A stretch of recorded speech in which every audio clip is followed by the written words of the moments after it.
Hello everyone, कैसे हो आप सब। उम्मीद करता हूँ अच्छे होंगे और एग्ज़ाम की तैयारी कर रहे होंगे। ठीक है, तो आज मैं आपके लिए वो प्रश्न लेके आया हूँ जो बोर्ड ने इसे कई बार रिपीट किया है।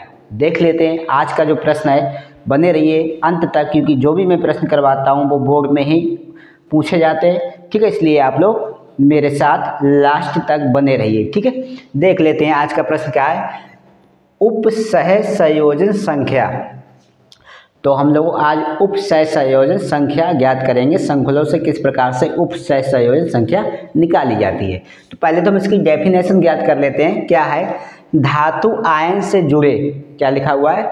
धातु आयन से जुड़े। कल हमने बताया था लिगेंड के बारे में। लिगेंड जो जुड़ा होता है धातु आयन से, धातु आयन से जुड़े हुए दाता परमाणुओं की संख्या उपसह संयोजन संख्या कहलाती है। अब जैसे मैंने ले लिया एक क्रिस्टल ले लिया, एक यौगिक ले लिया या एक संकुल ले लिया, मान लीजिए उसमें जितने भी लिगेंडों की संख्या होगी, जितने भी लिगेंडों की संख्या होगी दाता के रूप में, वही आपकी उपसह संयोजन संख्या कहलाएगी। ठीक है, आप लोगों को फिर से बता दूं, जितने भी दाता लिगेंडों की संख्या होगी वही आपकी उपसह संयोजन संख्या कहलाएगी। ठीक है, हम देख लेते हैं एग्जाम्पल। ब्रैकेट में लिखा हुआ है CO स्मॉल ब्रैकेट NH3 6। आपका ये एमीन लिखा हुआ है। ठीक है, लेकिन ये होल 6 ये ब्रैकेट के बाहर जो भी लिगेंड के साथ लगा हुआ है यही नंबर काउंट होगा, क्योंकि ये तो एमीन का सूत्र ही है NH3। ऐसा है तो अमोनिया का, लेकिन इसे पढ़ेंगे एमीन नामकरण के हिसाब से। अब ये जो जितना 6 नंबर है, अब यहाँ नंबर हो सकता है 5 हो या 4 हो या 3 हो या 2 हो या 1 हो, कोई भी नंबर हो सकता है। परंतु आपको बस इतना ध्यान रखना है कि ये जो नंबर होगा वही आपकी उपसह संयोजन संख्या होगी, ब्रैकेट के अंदर याद रखना। इससे हमें अब नहीं मतलब होगा, नहीं तो इसको भी 6 या 3 करके 9 रख दो, गलत हो जाएगा। हम ब्रैकेट के अंदर जो भी लिगेंड रखा हुआ, लिगेंड के साथ जो भी नंबर्स लगा होगा उस नंबर को ही हम उपसह संयोजन संख्या मान लेंगे। जिस प्रकार से देख सकते हैं परिभाषा में भी यही लिखा गया है कि धातु आयन से जुड़े। तो धातु आयन आपका ये रहा, इससे जुड़ा कौन है? ये तो नहीं जुड़ा हुआ है, तो यही जुड़ा हुआ है। आयन से जुड़े दाता परमाणुओं की संख्या उपसह संयोजन संख्या कहलाती है। अभी सभी को समझ में आ गया होगा। ये जो भी धातु आयन से जुड़ा होगा उसकी संख्या आपकी उपसह संयोजन संख्या कहलाएगी। ठीक है, लिगेंड में जो भी नंबर लगा होगा। सभी को समझ में आ गया होगा, कोई डाउट नहीं, कोई कंफ्यूजन नहीं। ठीक है, आगे चलते हैं। अगला प्रश्न होगा हमारा होमोलैप्टिक संकर भी बोला जाता है। सेटिक हमने सिर्फ लिखा है होमोलैप्टिक, क्योंकि इसे संकर ही पढ़ा जाता है, क्योंकि एक इसका और एक रूप है, उसके बारे में भी हम बताएंगे, क्योंकि जगह नहीं थी, हमने नहीं नोट किया है उसे। अभी 2 मिनट में पहले इसको समझा लेता। इसमें देखिए क्या लिखा हुआ है। संकर में धातु परमाणु, जैसे हमारा ये संकर है, संकर किसी को बोला जाता है जब कोई 2 या 2 से अधिक चीज़ मिलकर अलग अलग में होते लोग और उनमें आपस में वो करवा दिया जाता है, संकरण करवा दिया, वो संकर कहलाता है। ठीक है, लेकिन अलग अलग प्रकार के। ठीक है, तभी तो संकर बनेगा। संकर में धातु परमाणु केवल एक प्रकार के दाता समूह से जुड़ा होता है।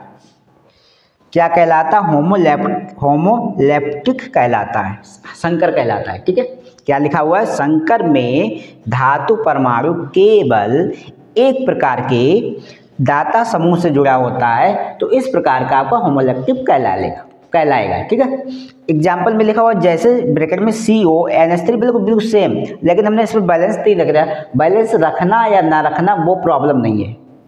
प्रॉब्लम है कि ये हमारा धातु परमाणु है, इससे सिर्फ एक लिगेंड जुड़ा हुआ जो दाता जिसको कहलाता है, वो एक ही लिगेंड जुड़ा हुआ है। जैसे और हम लिख देते 3 4 5, ठीक है, और भी लिख सकते थे, लेकिन जुड़ा कौन है? हमारा एक NH3। जैसे हम अगर ये Cl है, इस Cl को अंदर लिख लेते तो ये 2 जुड़ जाता। तो एक लिगेंड होने की वजह से ये कहलाएगा आपका होमोलैप्टिक। ठीक है, याद रखना। इसी का दूसरा रूप है, इसका दूसरा रूप है हाइड्रोलैप्टिक। एक और इसका हाइड्रोलैप्टिक संकर। इस बार हम संकर लिखे दे रहा हूँ, संकर। ओके, संकर, इस प्रकार से। अब इसमें क्या होगा, अब ये जो संकुल एक से जुड़ा था, अब एक ही से जुड़ा था, अब एक से नहीं जुड़ेगा, ये कहीं ना कहीं एक से ज़्यादा जुड़ने वाला होगा, ठीक है। अब ये एक से अधिक से जुड़ जाएगा, सीधी सीधी बात है। अगर मैं कहूँ कि एक प्रकार से जुड़ा होता है, अगर मैं कहूँ कि ये अधिक प्रकार से जुड़ा होता है, इसकी बात नहीं कर रहा, इसकी बात कर रहा हूँ, डेफिनेशन यही रहेगी। मैं कहूँ कि संकर में धातु परमाणु केवल भी नहीं लगा, धातु परमाणु अधिक प्रकार के दाता समूह से जुड़ा होता है, या कह सकते हो आप दो या दो से अधिक प्रकार के दाता समूह से जुड़ा होता है, ठीक है। तो एक केवल एक नहीं लगेगा, यहाँ पर हम नीचे नहीं लिख रहे, इसी से समझा रहा हूँ। यहाँ आप लिख सकते हो संकर में धातु परमाणु अधिक प्रकार के या एक से ज़्यादा प्रकार के दाता समूह से जुड़ा होता है, हेटेरोलेप्टिक कहलाएगा। जैसे हम इसके एग्जाम्पल ले लेते हैं, ठीक है। जैसे हम इसी को एग्जाम्पल ले लेते हैं, हमने ले लिया CO, ठीक है। अब इसको ही मैंने लिख दिया NH3 लिख दिया, यहाँ लिख दिया मैंने कोई नंबर, अब की बात चेंज कर रहा हूँ, 5 लिख दिया, फिर लिख दे रहा हूँ SO4। इस प्रकार से आपका ये लिगेंड एक ये अलग हो गया, एक लिगेंड आपका ये हो गया। तो आप देख पा रहे हैं कि दो दाता समूह से जुड़ा हुआ है। तो इस प्रकार से या आप एक और नंबर लगा सकते हो, Cl भी यूज कर सकते हो दाता के समूह में। तो एक से जब ज़्यादा लिगेंड देखने को मिल जाए तो वो आपका कहलाएगा हेटेरोलेप्टिक। और ये बहुत ही परीक्षा की दृष्टि से बहुत ही अच्छा प्रश्न है और उसे कई बार रिपीट किया गया है, ठीक है। तो इस प्रश्नों को ध्यान में रखकर आपको सीखना है। फिर अगला प्रश्न चलते हैं, बर्नर का सिद्धांत। बहुत ही अच्छा प्रश्न है, उम्दा प्रश्न है, परीक्षा में पूछा जाने वाला प्रश्न है, ठीक है। चलते हैं अगला प्रश्न, सब लोग नोट कर लो, स्क्रीनशॉट ले लें फटाक से। ओके, अब अगला जो प्रश्न आने वाला है वो है तो IMP, लेकिन अगर मैं कहूँ परीक्षा की दृष्टि से भी IMP है ऐसा नहीं, अच्छा प्रश्न है। बर्नर का सिद्धांत है, कई बार परीक्षा में पूछा गया है बर्नर का सिद्धांत। चलो अगला प्रश्न चलते हैं, टॉपिक अगला होगा मेरा बर्नर का सिद्धांत। बहुत ही अच्छा प्रश्न है। इससे पहले हम एग्जाम्पल से समझ लेते हैं तो आपको उसे समझने में और आसान होगा, ठीक है। जिससे मेरा पर एग्जाम्पल है इस प्रकार से, CO फिर लिखा हुआ NH3 6 है, ठीक है। फिर बाहर लिखा है Cl3। इस प्रकार से आपका संकुल बना हुआ है, ठीक है। इस प्रकार से आपका संकुल बना हुआ है। अगर हम इस संकुल की संरचना को इसका संरचना बनाएं तो ये केंद्रीय परमाणु होगा हमारा सेंटर पर। केंद्रीय परमाणु जो हमारा होगा वो कहाँ पे होगा, सेंटर पर। एक कोबाल्ट के रूप में सेंटर पर लिख लिया। चारों 6 हमारे क्या होने हैं, NH3। तो एक हम NH3 को इधर ले जाते हैं, एक NH3 को हम इधर ले जाते हैं, एक NH3 को हम इधर ले जाते हैं, एक NH3 को हम इधर ले जाते हैं, एक NH3 को हम इधर ले जाते हैं और एक NH3 को हम इधर ले जाते हैं, ठीक है। तो आपने देख लिया है कि किस प्रकार से आपने NH3 को ऐड कर रखा। अब हम बात कर लेते हैं Cl की। Cl को भी हमें किस प्रकार से लिखना है, इस प्रकार से हमें Cl को भी लिख लेना है। Cl पे माइनस होता है, इधर लिख लेते हैं, ये भी माइनस होता है, ये भी बात करते हैं। तो Cl पे जहाँ जहाँ हम लिखेंगे वो सब माइनस में ही लिखेंगे और जो NH3 आपका होता है वो ऐसे ही लिखा जाएगा, ठीक है। अब बात कर लेते हैं हम इसको किस प्रकार से लिखा जाएगा। तो अगर हम बात करें इसमें प्राथमिक संयोजकता कौन दर्शाता है, तो याद रखना जो Cl माइनस है आपका, ये प्राथमिक संयोजकता दर्शाता है। संयोजकता के ऊपर जो है संयोजकता दिखाता है। NH3 की अगर हम बात कर लें तो ये आपकी द्वितीयक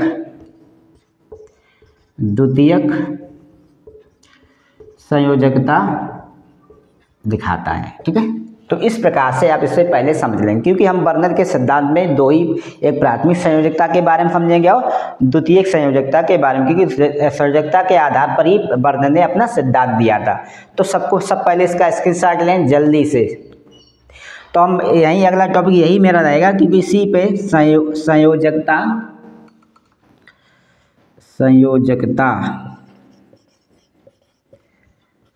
संयोजकता का वर्णन सिद्धांत। तो यही तो है, नाम तो यही रखा, वर्णन सिद्धांत, टॉपिक तो यही है। तो संयोजकता का वर्णन सिद्धांत, संयोजकता का वर्णन सिद्धांत, क्योंकि इन्होंने संयोजकता के पर ही सिद्धांत दिया था, ठीक है। तो हम बता सकते हैं संकुलों में दो प्रकार की धातुएं पाई जाती हैं, ठीक है। संकुलों में दो प्रकार की, या आप ऐसे बता सकते हो संकुलों में धातुएं दो प्रकार की संयोजकता दिखाती हैं। इसमें क्या बता सकते हो, संकुलों में धातुएं दो प्रकार की संयोजकता दर्शाती हैं, समझ रहे हो बात, दर्शाती हैं डैश। पहली प्राथमिक संयोजकता और दूसरी आपकी द्वितीयक संयोजकता। तो अपन इसका स्क्रीनशॉट लो जल्दी से। तो उसको मैं इरेज कर रहा हूँ, ओके ले लिया सबने। तो हम अब पहली हेडिंग पड़ेगी मेरी, पहली हेडिंग पड़ेगी प्राथमिक संयोजकता। चलो हम उसको इरेज कर रहा हूँ। तो पहली हेडिंग पड़ेगी मेरी प्राथमिक संयोजकता, प्राथमिक संयोजकता। मार्कर चेंज कर रहा हूँ, ठीक है, हल्का हो गया, आपको साफ नहीं दिख रहा होगा। चलो ये मार्कर रख रहा हूँ, दूसरा एड कर रहा हूँ। इसका बुक टाइप कहाँ गया। तो इसमें लिखते हैं, ये है दिशाहीन तथा आयनित होती है,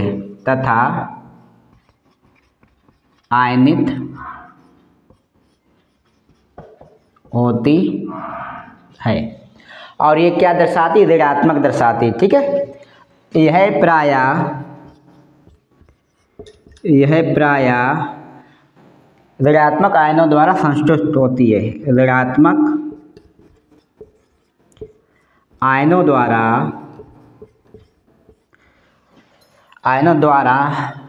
संतुष्ट होती है। तो ये प्राथमिक संयोजकता आप होती, ठीक है। प्राथमिक संयोजकता के बारे में आप बताएंगे, ठीक है। जल्दी से इसकी स्टार्ट लें, फिर हम द्वितीय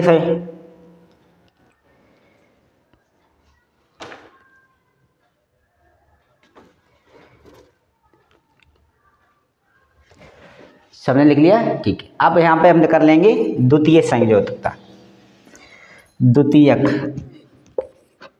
इसमें थोड़ा ही चेंज करने वाले हम लोग। द्वितीयक समझे, जब आप लिखा ये दिशाहीन है, इससे पहले आपने क्या लिखा था, दिशाहीन। अब क्या लिखने वाले आप लोग, इसमें दिशा होती है, सीधी बात है, ठीक है। ये दिशात्मक होती है, आप लिख सकते हो यहाँ पर, ये दिशात्मक तथा अनायनित। ये आयनित है तो अनायनित कर लो, अनायनित होती है। यह प्रायः अब इसमें ऋणात्मक नहीं बताना है, अब इसमें आपको बताना है,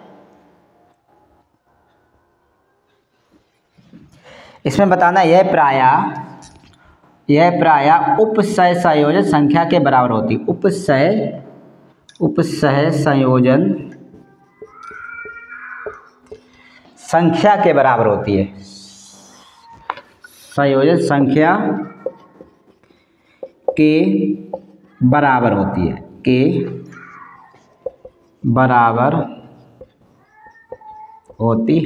बस इतना बताना है। आपके दो सिद्धांत दिए थे, दोनों को ही आपको बता देना है, ठीक है।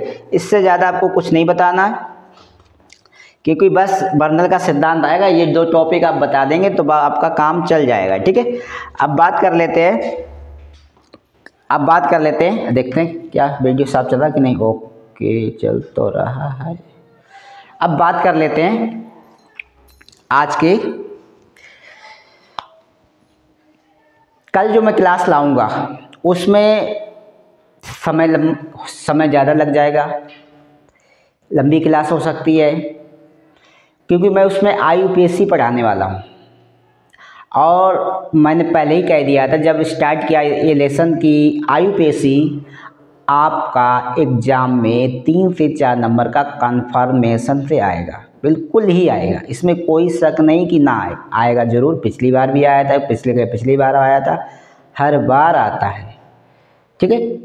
तो कल की क्लास मिस ना करें, क्योंकि कल आप जो पढ़ेंगे वो आपके एग्ज़ाम के हित में होगा, जिससे आप एग्ज़ाम के लिए अच्छी तैयारी कर पाएंगे और परीक्षा में अच्छे खासे नंबर पा पाएंगे, ठीक। जो बच्चे कतई नहीं पढ़ रहे वो भी अगर जुड़ जाएंगे, उम्मीद करता हूँ कि वो भी अच्छे नंबरों से पास हो सकते हैं। और जो बच्चे पहले से होशियार हैं तो वो एक अच्छे लक्ष्य की ओर जाएंगे और एक अच्छा लक्ष्य प्राप्त भी कर सकेंगे, ठीक है। इसलिए लास्ट तक बने रहिए, क्योंकि केमिस्ट्री बहुत जल्दी ही, क्योंकि मैं उन्हीं प्रश्नों को यहाँ पर लिख रहा हूँ जो परीक्षा में पूछे जा सकते हैं, फालतू के प्रश्न नहीं ले रहा हूँ। कि प्रश्न तो बहुत हैं, टाइम पास करने के लिए टाइम पास करूँगा, एग्ज़ाम के बाद करूँगा, पूरा डिटेल में पढ़ाऊँगा शुरू से लेकर धीरे धीरे जितना पढ़ा पाऊँगा धीरे, ठीक। चलता हूँ आज के लिए इतना ही, कल मिलते हैं, कल की क्लास जरूर आइए आप। जय हिंद, जय भारत।